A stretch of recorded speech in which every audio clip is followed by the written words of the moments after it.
Hello குட்டீஸ், நான் உங்க சாமண்ண வந்திருக்கிறேன். இன்னைக்கு ஒரு புதிய கதைக்குள்ள நம்ம போகலாமா? ஒரு அடர்ந்த காட்டுல அழகான புல்வெளியில மான்கள் கூட்டம் கூட்டமா துள்ளி குதித்து அப்படியே விளையாடி கொண்டிருந்துச்சா. இன்னொரு பக்கம் அழகான டிசைன் போட்ட ஒரு வரி குதிரை, அதுவும் அப்படியே அழகா நின்றுகிட்டு இருக்கு. ஒரு பக்கம் ஒட்டக சிவிங்கி உயரமா வளர்ந்து அப்படியே நின்று எல்லாத்தையும் பார்க்குற அற்புதமா இருக்கு அப்படின்னு சொல்லி. இதெல்லாம் எவ்வளவு சூப்பரா இருக்கு பாத்தீங்களா? உங்களுக்கு அனிமல்ஸ்னா ரொம்ப பிடிக்குமா பிடிக்காதா சொல்லுங்க பார்ப்போம். சரி சரி, இன்னைக்கு நம்ம இந்த அனிமல்ஸ் மூலமா நம்ம என்ன கத்துக்கலாம் அப்படின்னு சொல்லி பார்க்கலாமா? இந்த கதைக்குள்ள நம்ம போக போறோம். நீங்க முழுமையா உட்காந்து பாருங்க, சரிங்களா? அந்த காட்டுல பார்ப்பதுக்கு அழகா செழிப்பா எல்லாமே இருந்துச்சு.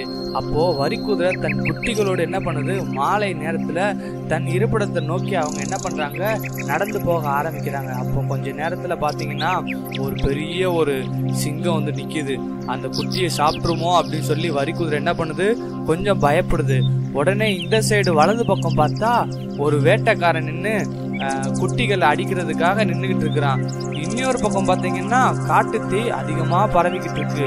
இப்போ இந்த வரிக்குதிரை ஐயோ பின்னாடி சிங்கம் இருக்குது, சிங்கம் நம்ம குட்டிகளை கடிச்சிருமா அப்படின்னு சொல்லி ஒரு பக்கம் வேதனைப்படுது. இன்னொரு பக்கம் வேடன் நம்மளை அம்ப விட்டு நம்மளோட குட்டியை அடிச்சிருவாடா அப்படின்னு சொல்லி ஒரு பக்கம் வேதனைப்படுது. இன்னொரு பக்கம் காட்டு தீ இருக்குது.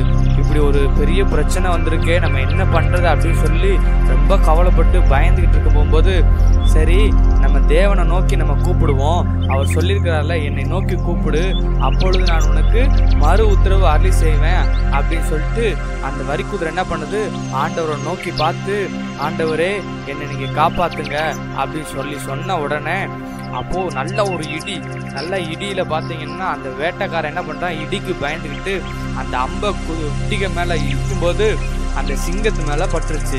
இப்போ சிங்கமும் செத்துருச்சு, வேட்டைக்காரரோட அம்புவும் முடிஞ்சிருச்சு. அப்புறம் அந்த காட்டுத்தீ இந்த மழையினால அணைஞ்சிருச்சு. பாத்தீங்களா குட்டீஸ், நம்ம ஏசப்பாட்ட நம்ம எது கேட்டாலும் உடனே நமக்கு பதில் கொடுத்துருவாரு. இப்போ இந்த வரிக்குதிரை சந்தோஷமா என்ன பண்றாங்க, அவங்க வீட்டுக்கு போய்கிட்டு இருக்காங்க. இப்போ இதே மாதிரிதான் நீங்க எந்த சூழ்நிலையில இருந்தாலும், நீங்க உங்களுக்கு எந்த பிரச்சனைகள் வந்தாலும் நீங்க அவரை நோக்கி நீங்க கூப்பிட்டீங்க அப்படின்னா நிச்சயமா கேட்பாரு. சங்கீதம் 139 அதிகாரத்துல 14வது வசனம் இப்படி சொல்லுது. அதனால நம்ம பிரமிக்கத்தக்க அதிசயமா நம்ம உண்டாக்கப்பட்டிருக்கிறோம். அதனால நீங்க அவர் நோக்கி பார்த்து எல்லா சூழ்நிலையிலையும் நீங்க கேளுங்க, உங்களுக்கு எல்லாவற்றையும் அவர் செய்ய வல்லவராக இருக்கிறார். ஓகே குட்டீஸ், பாய் பாய்.